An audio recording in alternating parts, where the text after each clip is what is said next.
Oi, o que tem te dado medo?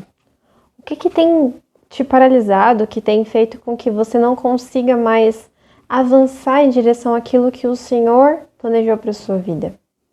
Eu sei que é difícil muitas vezes a gente encarar situações que fogem ao nosso controle, mas tudo aquilo que foge ao nosso controle está nas mãos de Deus. E é sobre isso que a gente vai falar hoje. Seja muito bem-vindo ao canal, meu nome é Nathalie Caroline e você está aqui não para me ver, mas para ouvir a palavra do Senhor. Que essa mensagem tenha chegado até você na hora certa, no momento certo, no momento da sua oração mais profunda com Deus, porque foi assim que essa mensagem chegou até o meu coração. Que Deus possa te abençoar e eu te peço para que você se inscreva aqui no canal, não para que o meu canal cresça, mas que o nome do Senhor possa ser espalhado por este mundo inteiro.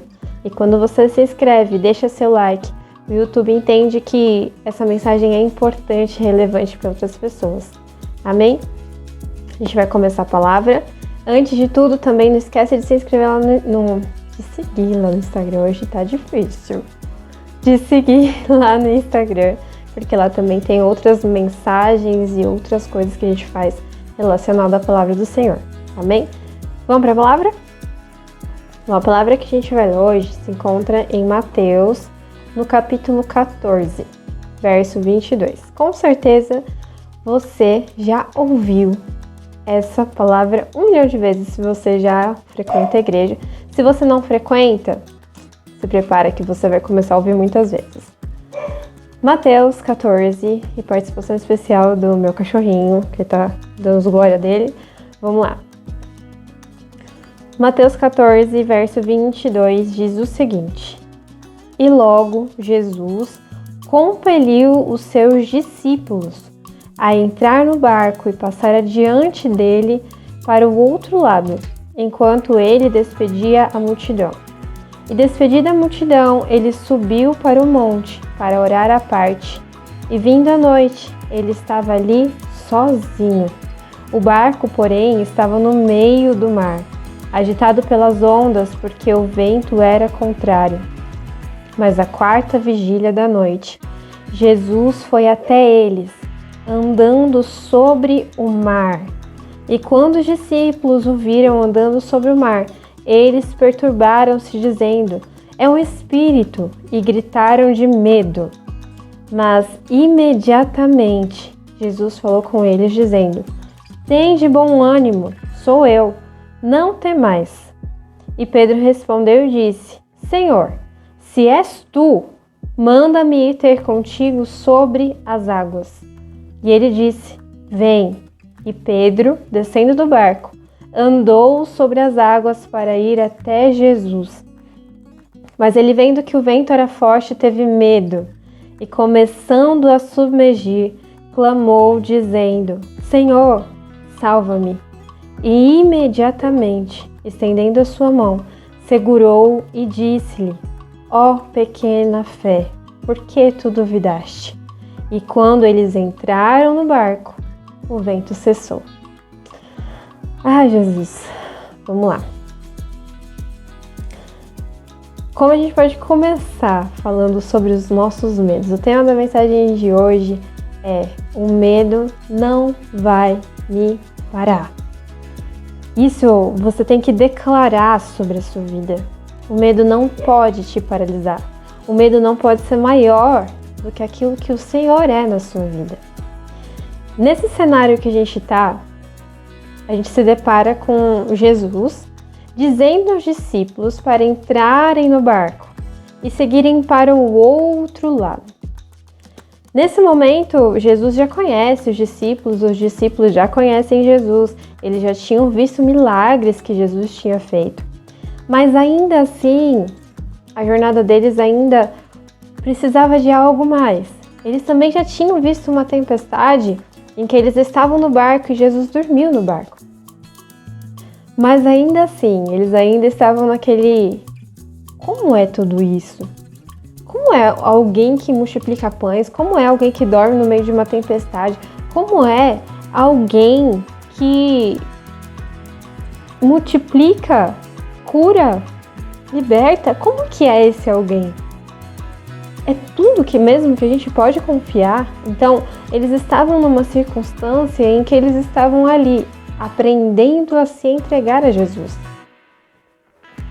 Quando eles entram no barco, e estão no barco, eles estão diante de um cenário que eles já conhecem, o barco e o mar. Porém, eles já viam que algo ali não estava sendo tão bom, porque Jesus compeliu, ou seja, ordenou para que eles entrassem no barco. A maior parte ali eram pescadores, muitos deles eram pescadores. Não a maior parte, me perdoa, mas muitos ali eram pescadores. Então já conheciam onde estavam entrando, já sabiam lidar com o mar, já sabiam lidar com barco, já sabiam lidar com aquilo. E já sabiam que quando havia tempestade era difícil de se passar. Mas Jesus ordenou e eles obedeceram. E aí estavam eles diante do mar. E aqui vem um ponto em que Jesus tocou fortemente ao meu coração. As águas representam coisas sobrenaturais, se a gente for parar para analisar e for parar para pensar. As águas na Bíblia sempre demonstram sinal de mudança, de transformação, de crescimento e de confiança. Sim, porque se a gente for olhar as mudanças que aconteceram diante de cenários de água, mudanças como, por exemplo, o povo do Egito, o povo que estava preso no Egito, o povo hebreu que estava lá, foi liberto e eles tiveram que fazer o quê? Nada mais do que atravessar um mar vermelho. Isso marcou um cenário de libertação e de mudança na vida deles. Eles estavam saindo de um cenário de escravidão, um cenário de serem subjugados, um cenário em que eles não tinham liberdade, estavam indo para um cenário em que eles tinham a liberdade no Senhor. Existe uma diferença, você estar livre sem o Senhor e você estar livre no Senhor. Você só é verdadeiramente livre quando você está no Senhor, porque senão algo prontamente te aprisiona de novo.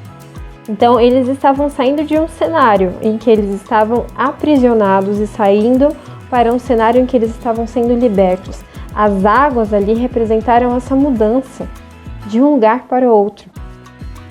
As águas do batismo também representam mudança do velho homem pecador que não conhecia Jesus, que não reconhecia Ele como seu único suficiente Salvador, que não reconhecia que precisava do Espírito Santo, que pecava, para um homem que se arrependeu de tudo isso e passa a viver uma vida em santidade, buscando a santidade. Isso representa o batismo. E é necessário submergir nestas águas para que a gente possa realmente nascer um novo homem. O cenário de confiança.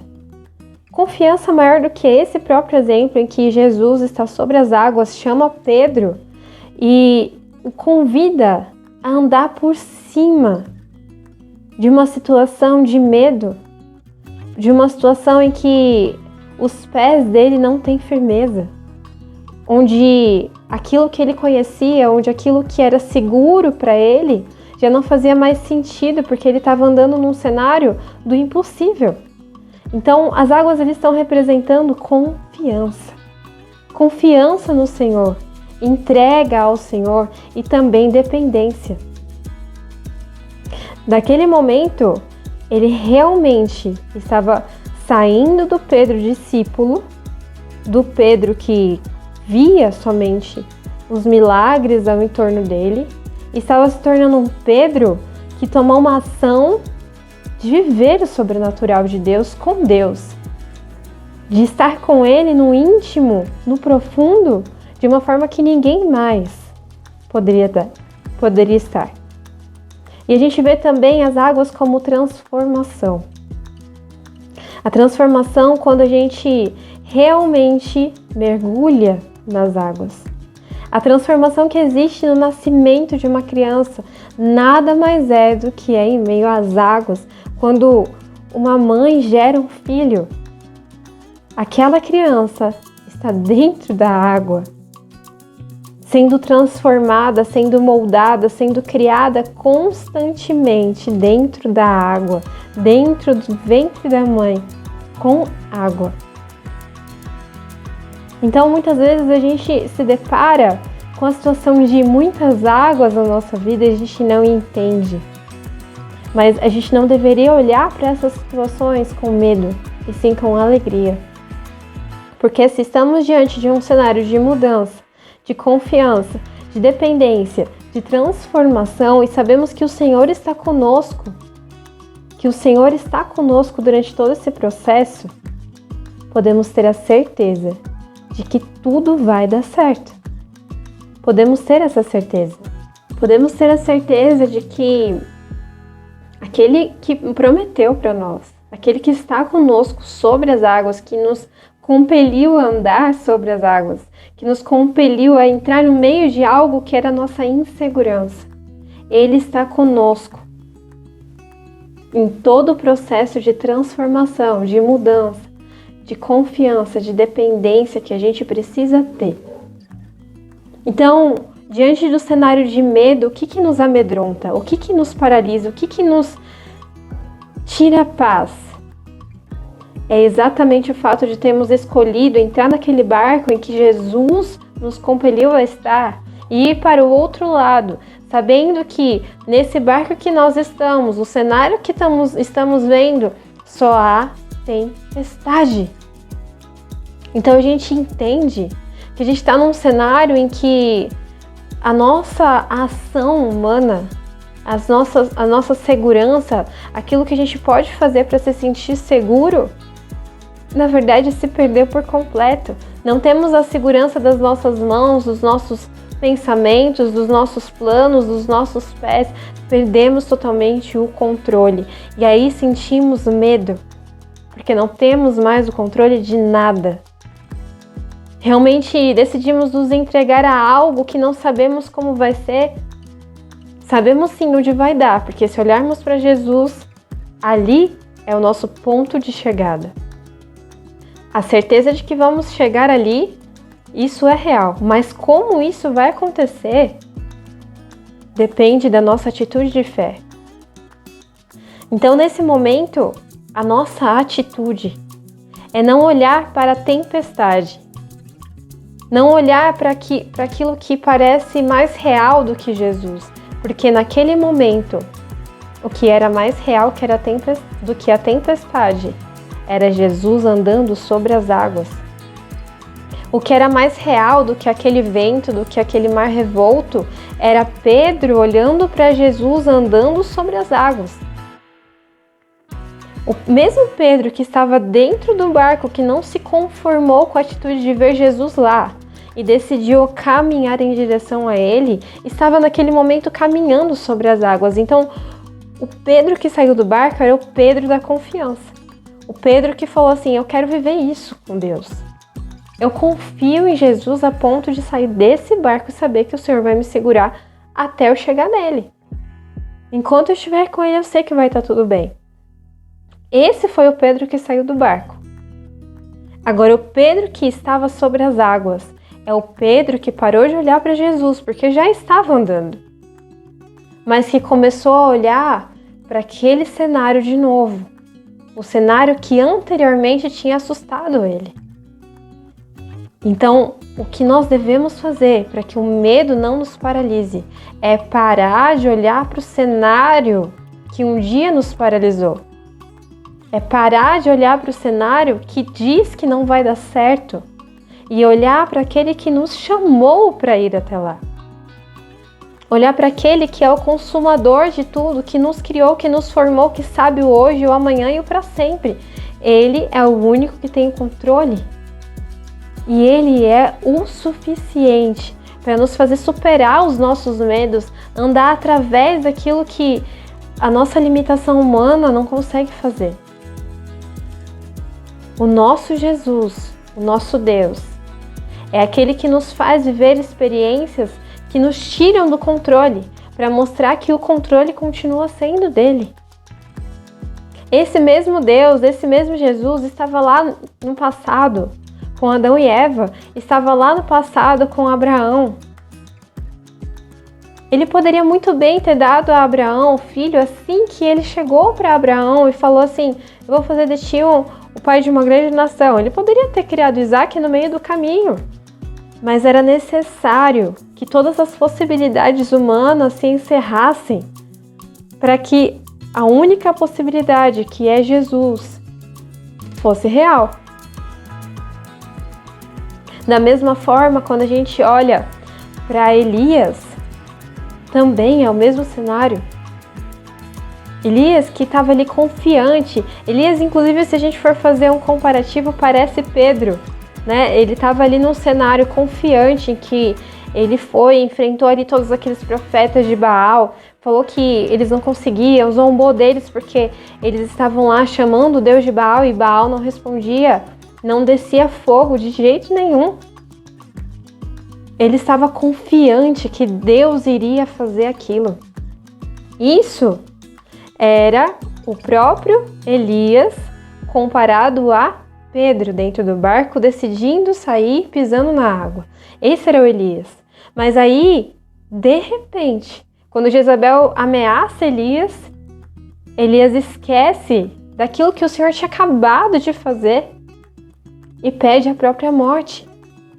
Naquele cenário em que ele passa a ter medo, é como Pedro, que estava com medo de estar sobre as águas vendo toda aquela tempestade acontecendo e que começou a afundar. Então a gente pode ver que até mesmo Elias teve medo. Então ter medo faz parte. O que muda é o que vamos fazer com o nosso medo. Quando olhamos para o cenário e começamos a ter medo, temos que nos lembrar, olhar para Jesus. Olhar para Jesus, olhar para Jesus. Eu tenho que olhar para Ele, eu tenho que seguir Ele, eu tenho que achar Ele na minha visão e voltar a me dedicar somente a Ele, porque eu sei que se eu estiver nele, eu não caio, eu não afundo, eu não morro. Esse é o ponto. Medo nós teremos, sim. Mas o que vamos fazer com esse medo? Esse medo vai nos paralisar? Será que esse medo vai conseguir nos fazer afundar? Nos fazer naufragar? Nos fazer morrer? Se olharmos mais para o cenário do que para Jesus, se não confiarmos que Jesus está conosco, afundaremos sim. Mas até mesmo no último segundo, se olharmos para Jesus e falarmos: Senhor, me socorre, Ele vai estender a mão, assim como Ele fez com Pedro, vai nos reerguer e vai nos levar para dentro do barco. Então que a gente possa, nesse momento, olhando para todos esses cenários, sabendo quem é o nosso Deus, que possamos enfrentar os nossos medos nele, que possamos enfrentar as circunstâncias impossíveis nele, sabendo que Ele é o Deus do impossível. Ele é o Deus que tudo faz e é o Deus que tudo fará, porque Ele é o mesmo hoje, o mesmo ontem e será para sempre o mesmo. E a palavra de Deus também nos fala em Timóteo, 2 Timóteo, no capítulo 1, no verso 7. Deus não nos deu o espírito de medo, mas de poder de Deus, que nos salvou. Deus não nos deu o espírito de medo, mas de poder e de amor, e de uma mente sã. Glória a Deus. Então, temos aquilo que precisamos para enfrentar aquilo que quer nos causar medo. A gente tem todas as ferramentas e a nossa principal ferramenta é Jesus nas nossas vidas. Então, que essa palavra possa te reerguer se você está no chão, se você está acuado, se você está com medo, se você está ali sem saber como agir. Que esse sim, seja realmente a sua força para você prosseguir. Que essa seja a motivação que você precisa para continuar. Porque somente Ele é suficiente nas nossas vidas. Amém? Que Deus possa te abençoar Se essa palavra tocou o seu coração, se essa palavra te ajudou, não esqueça de compartilhar esse vídeo com pessoas que você sabe que estão precisando também se reerguer. Compartilhe o vídeo, curta esse vídeo para que o YouTube também distribua para mais pessoas. E não esqueça de se inscrever para não perder as próximas mensagens por aqui. Além disso, eu quero deixar um recado para você. A gente tem um projeto chamado Café com Deus, em que a gente vai nas cafeterias de São Paulo para falar da palavra do Senhor. Então eu vou deixar aqui um videozinho rolando de como foi a nossa primeira cafeteria. E se você tem uma cafeteria, se você gosta de alguma cafeteria e quiser dar uma sugestão, pode escrever aqui nos comentários que a gente vai, com certeza, olhar com muito carinho para que essa palavra possa ser espalhada também presencialmente para outros lugares. Amém? Que Deus te abençoe. E é isso aí. Até breve. Tchau.